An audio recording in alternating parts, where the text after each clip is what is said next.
welcome to the first episode of Think Business. I'm John Yeager, Managing Director of Bennett Thrasher, Business Transformation Services. And today's episode, my guest is Chris DeBlasio. He's my partner in crime in this web series. Chris, why don't you take a second to introduce yourself and tell us a little bit about your company? Yeah, thanks, John. I appreciate it. So, Chris DeBlasio, company's Agency 850. So I'm an executive producer. I'm also the CEO of the company. We produce a lot of videos. We help people with their personal branding. We produce shows, and we work in the film and entertainment business on product placement side, and we do a lot of graphics there. But yeah, we're excited. We're partnering together on this show. Absolutely. Well, Chris and I met through Vistage, Vistage.com. If anybody wants to go check it out, it's a great coaching, mentoring, learning platform. And so we met in a group there and decided about a month or so ago that we were going to create this series to get more information out to business owners and CEOs about aspects related to the business world. And then obviously the world changed in the last couple of weeks. And so we thought, we got to change with it, which I'm sure many of you guys out there are doing. You're trying to figure out, okay, how does my business adjust to this new normal we have? So it's obviously a crazy time to start a web series, but also maybe a fortuitous time as well. So our original purpose was to do some interviews with business owners, CEOs, talk about specific issues related to them. What we've done is kind of pivoted a little bit on that, and now we're kind of talking a little bit about connectedness and optimism, that we have to show as leaders. We'll also talk to other business leaders about how they're coping with this new normal. And then certainly we'll go with those conversations around businesses, topics beyond the COVID pandemic. So we'll try to cover those kind of things, and we hope that together we can deliver some content that's meaningful for you, and go forward from there. So, Chris, anything that kind of pops to your mind from that standpoint? Yeah, well, you nailed it. I mean, so originally the concept for our show was us rolling a film crew out for you and, having guests on the show. And obviously with our social distancing, thing in place with the CDC is we can't do that. So you hit the nail right on the head. And I think the biggest thing is to innovate as a business leader, right? You need to know how to kind of navigate some of these difficult waters. Right now, no one predicted this. And so it changes a lot of different things. And I think, a lot of ideas, kind of spawn from hard times. It forces people to think outside the box. So what we've done is we've decided to actually change the show to where it is a show over the internet. People can go on, online, and they can have guests on their show from anywhere around the world, which actually opened up a great deal of opportunity for our company. So even though we can't roll a crew there and be there, behind the scenes and kind of managing everything, we're still able to help people with their content by doing it this way via like a Hangouts or a Skype or a Zoom type call. Absolutely. So from your standpoint, have you started having kind of some anecdotal evidence from clients that they're taking advantage of this service, or they're making adjustments to their own world? What are you seeing out there? Well, people, especially business owners that understand personal branding, they're pushing more content out there, right? Because everybody's home right now. Everybody is consuming content at scale. And so it is the best time. If you're pushing content and you're doing shows like these, double down. If you can do it every single day, do it every day. Get content out there. If you can push multiple pieces of content, right now is the best time because you got the biggest audience. You got the biggest audience that is actually consuming all this. So I think, and if you're trying to build a brand, now's the best time to build a brand because, you've got the audience's attention. People need to consume content, especially now because there's nothing to do when you're stuck indoors. Absolutely. That's correct. I mean, I've been on quarantine here at my house for a couple of weeks. I actually traveled right right as this stuff was breaking loose. And so when I got home, my wife quarantined me to the basement, as you can see. I'm not sick or anything, but I'm abiding by her demands to make sure I wasn't sick. And I think my quarantine ends maybe this weekend here at the house. So I look forward to seeing my family and not getting my meals sent through a vacuum packed, opening. Getting MREs passed to you downstairs. Absolutely. So excited about that. But, as we talked about the direction we want to go with this, we're all seeing a lot of content out there, a lot of people talking about social distancing and washing your hands and being a leader and those kind of things. And so, I felt personally, I don't know how you felt, Chris, but I felt personally, there's a lot of content around that already. And so how can we be different? What message can we talk about? And one was the content delivery side of things that you were just talking about, and I want to touch more on that. The side of it for me that really has kind of struck home during this 2-week period that may last obviously a good bit longer is what it's bringing out from a humanity standpoint, the connectedness that people are reaching out to, even though they have to be socially distant. The optimism that you see a lot of people have and how they're dealing with the stress of the situation with humor and humanity and those kind of things. I know there was a video clip going around Twitter here in Atlanta of at 8 o'clock at night, people are getting outside on their porches and at their apartment buildings and around the, wherever, and applauding the medical community for the work they're doing. And I saw that replicated in Spain, or maybe we replicated what they were doing. But I just thought that was an amazing act of support by the citizens out there that are looking beyond themselves, seeing how they can provide support and serve others. Yeah, no, it's great to, in times like this, people do step up and I've seen a couple of different things. Some people have had birthdays. This little girl I saw on the news had a birthday. It was like her 5-year, she turned 5, and obviously social distancing, obviously she can't be around her friends. So what they did was they actually she stood outside the house and they drove by the house and they all wished her happy birthday, and her friends were all in the car and stuff like that. And it was this big parade that went down the street. And I thought that was really cool, thinking outside the box and still, being able to kind of give back. And I heard this whole rainbow thing. A lot of kids are creating rainbows, different types of art, how they envision like rainbows. It could be any type of design, and they're putting it on the front windows. So when people do go outside by themselves and are walking down the street, they can actually see all the different rainbows that all their kids drew, which I thought was quite creative because, we need moments of that. We need moments of happiness and optimism, and especially in times like this. Absolutely. That's an awesome. I got to go search Google for that. I need to see that. There's so many things. And then when you think about your business, we were talking about that yesterday at Bennett Thrasher. We're a large CPA firm, and so we're all working remotely. We can do that. We can work virtually. Obviously, we didn't expect to overnight, but we are doing that. We're serving our clients, but we also we're thinking about how can we service our clients, act as a servant leader to our clients who are going through. Obviously, there's clients who are going through rough times. We do a lot of work in the hospitality business, so restaurants, hotels are obviously being hurt these days. Small businesses, those kind of things, as our government tries to figure out, are they going to be able to get something passed and actually provide some relief to folks? And so we just start talking about how can we as a firm and individually, how can we provide, service to our clients? And it's not about a revenue thing. It's about doing the right thing and be a member of the community.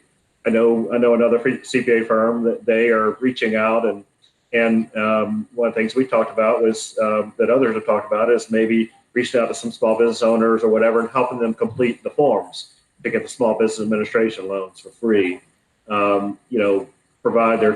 Get their tax returns done. They may be pretty simple, so get their tax returns done. Anything that we can do to kind of help use our expertise to help our clients. Yeah, and that stuff like that is great. I mean, I think a lot of businesses are trying to see how they can help. We were talking about doing like PSAs for a lot of clients, because you see a lot of these videos.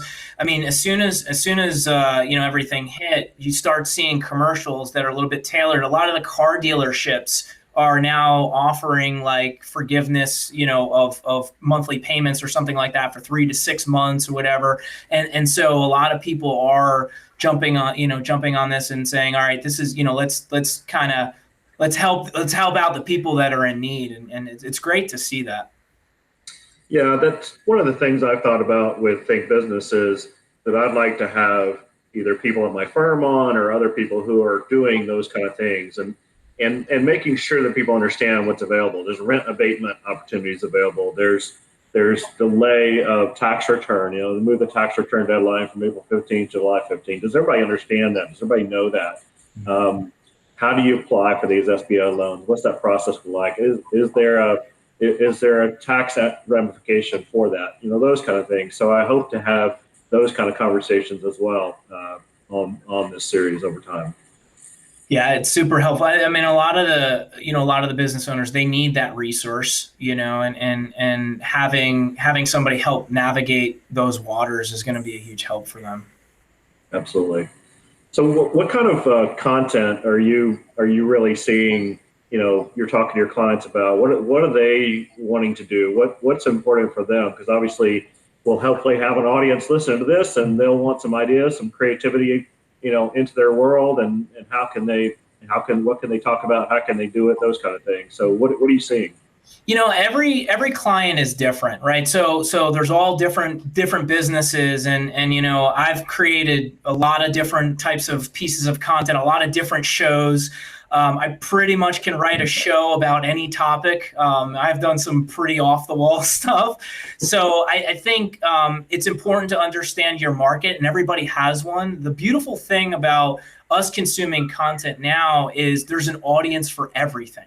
There's like this long tail, like you have people that are consuming, movies and highly produced stuff. Then you have stuff that, people just enjoy watching cat videos all day, or webcasts, or, listening, that type of stuff. So they're across the board. But the biggest thing that we focus on is the personal brand, the brand of the founder, the brand of the CEO. Because if you're the face of the company, you need to be pushing content out there to capture people's attention, to build that audience, because everybody knows the age-old thing is people do business with who they know and who they trust.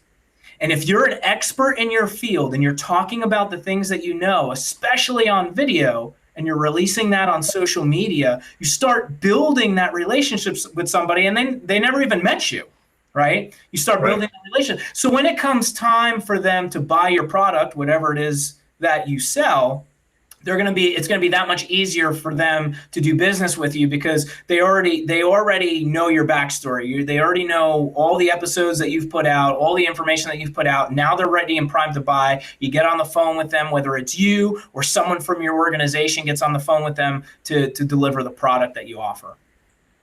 Absolutely.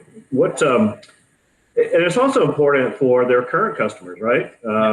It's not just business development. It's that messaging to customers that we're still here. Yes. We're doing okay. How can we help you continue to do what you do, right? Especially right now. So number one, bringing your customers on, which is great. It's kind of like a give back, and you're helping promote their business or whatever it is that they offer. But especially a time right now, pushing content, like you're pushing content out there, you're letting all your clients know you're still in business, you're still there for them, that type of stuff. They're constantly seeing you on social media, which is extremely important. They want to know that you're still relevant. They also want to hear your thoughts of what's going on. If you're a small business owner, how is this affecting your business? What are some of the things that you guys are doing to innovate your company, to make sure that I'm a client of yours, that you've got my best interest, like you're doing everything you can. So it's extremely important right now to make sure you're delivering a message to your clients and your vendors. So I got an interesting question for you. I'll give you a second to think about it while I'm asking you. So on the funny side of things, right? they can call you up and they can say, hey, Chris, can your company help me produce these kind of shows? And certainly you'll do that. You'll give them some best practices and those kind of things. So I'd like to kind of talk about maybe some funny anecdotes that you've gone through, that you've seen, or maybe some things that people need to make sure they avoid. So, we always talk about conference calls, right? And the conference call etiquette. You get the conference call bingo, if things are going on. There's a couple of videos going around about if conference calls were in real life and those kind of things. Right. And those are pretty funny. But I know, and one I was looking at, and the woman forgot she was on video and went to the bathroom on the call. So that probably won't happen when you're doing your own video. But what are some things from your standpoint that you would encourage, just from a logistical, setup kind of things? What's important these people need to keep up with? Content's content. I say just push out content, but there are some small literal adjustments you can do. Like if you're doing on web conferencing, if you want to have the best look and your lighting is going to be extremely important. There's a deck that we put out. So when we onboard a client, we have like a checklist of things that you can do in preparing for, say, a virtual show, kind of like this, but it's content, right? So you don't have to get extremely crazy with it. You're pushing out information that but there are some things, sitting, a certain distance away from your camera is good. And knowing, hey, if you need to go to the bathroom, make sure you go to the bathroom before you jump on the call. Absolutely. So you talked about maybe sitting, a couple feet from the camera, having a camera eye level, those kind of basic things that we don't always think about, right? A lot of us are just on video calls, so it doesn't really matter. We're sitting around in our pajamas or whatever. But now you're getting into video calls, and you want to have a look of professionalism, and you don't want to, have the thing showing your chin and right. Those kind of things. So just little things that might be able to help, the viewers. What do I know we mentioned a couple of those. Anything else you could think of? Yeah, having your camera eye level, that's important. If it's too low, obviously people are looking up your nose, so you want to kind of avoid that type of stuff. You can run out and go buy a condenser mic. I actually have one right here that I use on some of them. If you want better quality, you are reliant upon your internet connection, right? So if you're in an area that doesn't have the best internet connection, that could distort the quality. There's really nothing you can do about that. I don't know if you guys hear that. Hopefully you guys do. So our studio is actually behind Dobbins Air Force Base, and in this particular thing, I am not in one of my studio offices. I'm actually at my desk. But there's background noise and stuff like that too that you might want to be aware of. That you might want to go to a much more quiet place. Your wife isolated you in the basement, so you got your quiet place down there. You don't have kids. Speaking about funny things, I saw actually a video of this guy that I guess he was trying to. It was some sort of video. He was talking about the weather or something like that. It was a weather guy or whatever, and his kids just bust in and start doing these crazy dances, and then you see his wife come in trying to drag one of them out. So you're going to want to make sure that you're in a place where it's quiet. Hang a sign on the door. Say that you're recording from when to when. Those types of things, just so you have the minimum distractions as possible. Absolutely. And then once this clears up, I know you guys have done an interesting thing with your studio, and it's kind of part of your business now. What is that? That's kind of a new concept. We hear about, shared office space, and we hear about those kind of things, but tell us about what you're doing. Yeah, so because our company does a lot of video production, we help a lot of people with their brands and launch shows. We roll our film crew out to their office to actually produce an actual show. But some of these people either A, don't want to do it at their office, or they don't have an office. So what we've developed is our own studio where we actually have studio space where people can come here and shoot their shows. And that kind of spawned into having a co-working space to where, you have your room where it's yours. You can come in here. We actually have a great setup here where we have a screening room. We've got a little conference area. So anybody that's our client can actually come here, hang out, do some work, and then wait for their guests to show up, and then invite their guests to their studio space. We book it out for them. We get them set up with the camera. They have a director and a producer. They're very professional. So it gives another level of professionalism when, you can call somebody up and say, hey, yeah, I do a show about so-and-so. Why don't you come down to the studio? I'll meet you there. And then we'll get you set up. So we identified that, and that business model really started taking off for us, and it continues to grow. Absolutely. That's awesome. So kind of getting back to the business side of things, and clients and kind of what's going on with them. Obviously there's a lot of work there's a lot of content out there about how to remote work, and there's some good docs out there, links out there in terms of,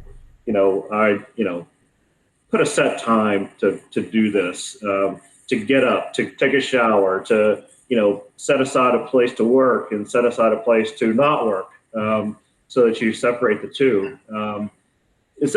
I would think there's something similar to that with what we're talking about. We've talked about, setting a place to do this, but also a time, right? I mean, you don't have to record like an episode a day. You can set aside 3 hours a week and do all your recording there if you want.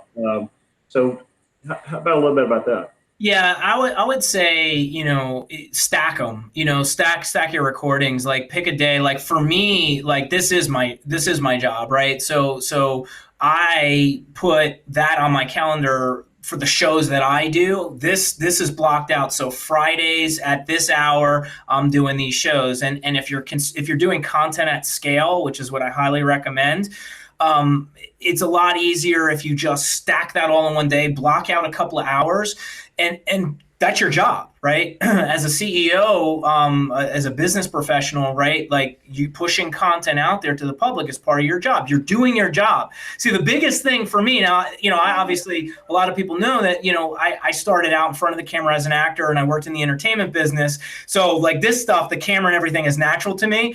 And like in the business world, if I wasn't out selling, I was like, oh crap, I'm not doing my job, but this is my job.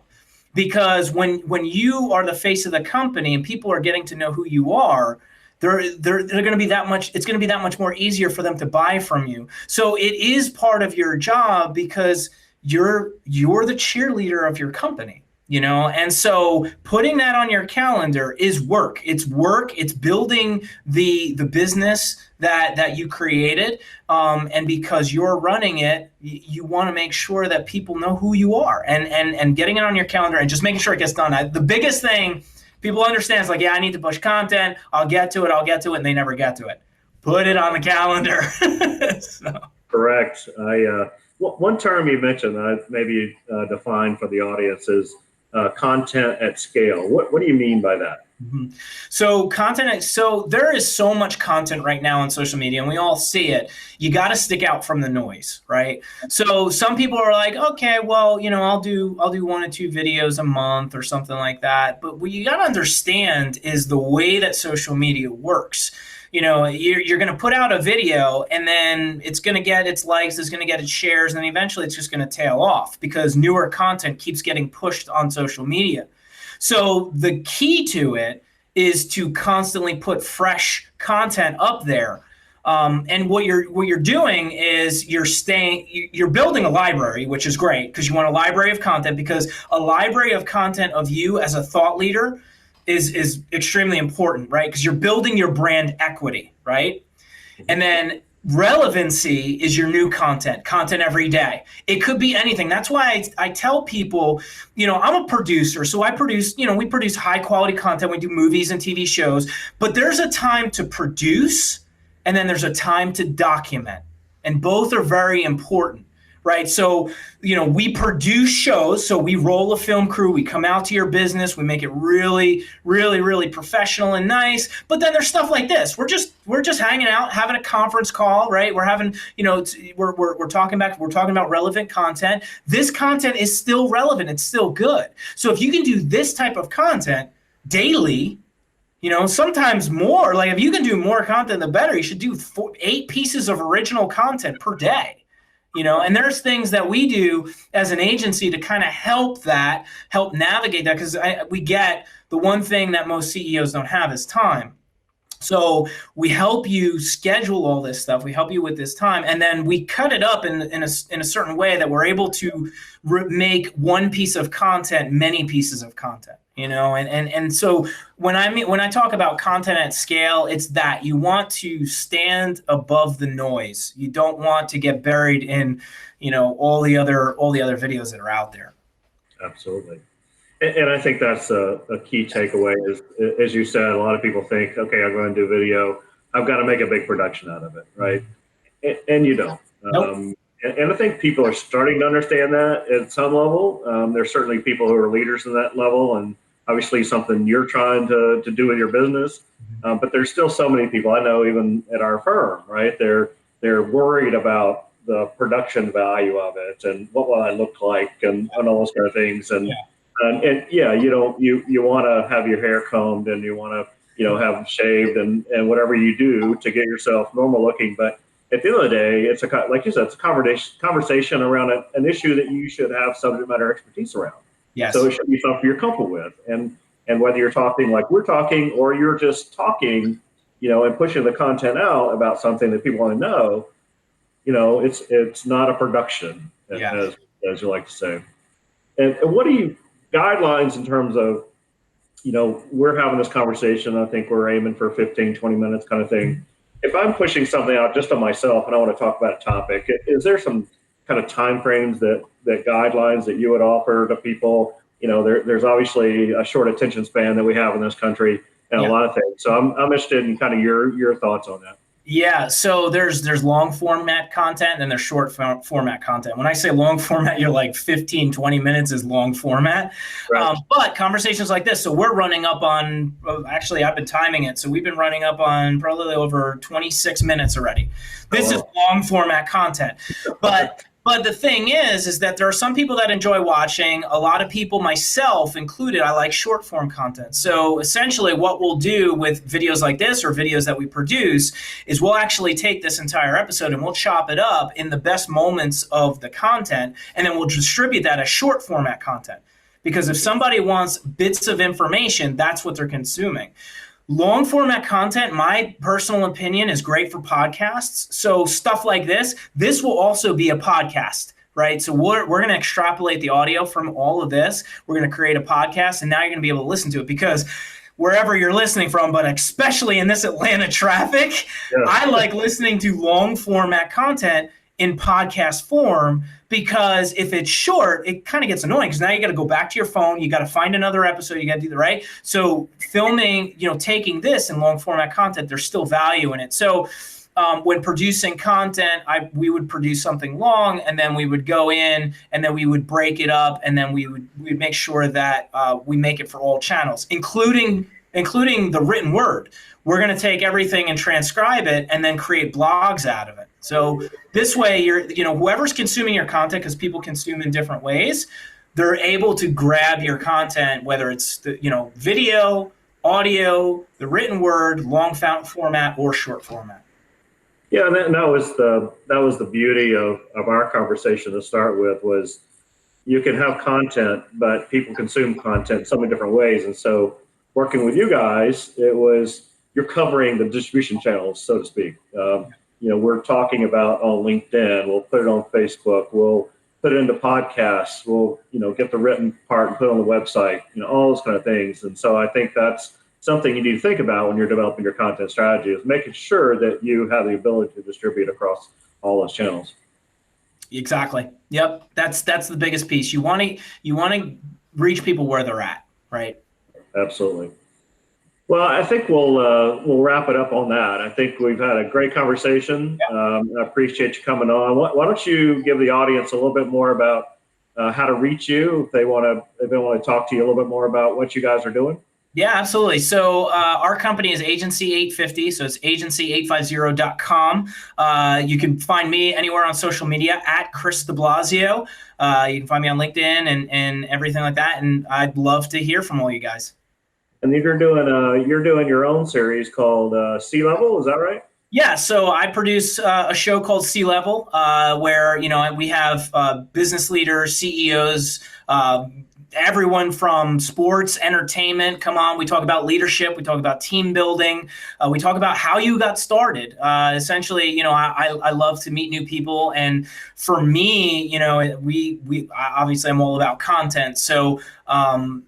That's another thing too. If we have a Sea Level page, so if you're interested, and we actually just launched a form fill. So if you're interested in being on an episode of Sea Level, you can actually fill out the form fill if you're in the Atlanta area. And if you're not, we can do an episode just like this.